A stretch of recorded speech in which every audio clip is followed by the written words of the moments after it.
సుఖనో భవంతి. అందరికీ ముందుగా యోగా డే శుభాకాంక్షలు అండి.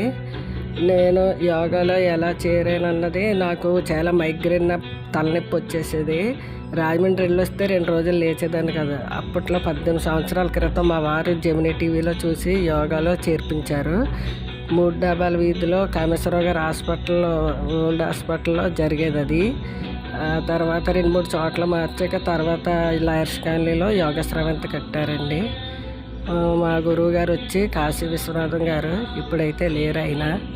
ఆయన కాలం చేశాక ఎలా మూతపడిపోతుంది ఏంటి అనుకున్నామో, ఆయన కాలం చేసేటప్పటికే కొంచెం ఈ చైన్ దొంగలు అది బయలుదేరి చాలామంది భయపడేవారు. అలాగైనా మేము అప్పుడప్పుడు 4-5 జత చేసుకుంటే వెళ్ళేవాళ్ళం.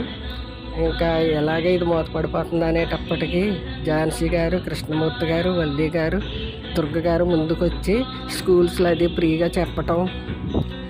ఇక్కడ గవర్నమెంట్ హాస్పిటల్ ఏదో సత్యసాయిబాబా దాంట్లో యోగా క్లాసులు ఎప్పుడు ఫ్రీయేనండి చెప్పటం.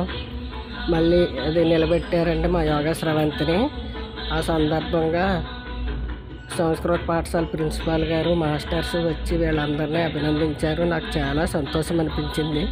మళ్ళీ అందరం కలిసి పూర్వ వైభవం తేవాలని అనుకుంటున్నాం.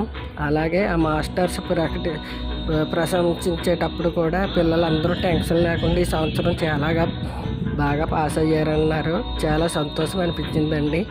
మళ్ళీ వివరాలన్నీ మీకు ఇంకో వీడియోలో చెప్తానని నేను ఆశిస్తున్నానండి. సుఖనో భవంతు.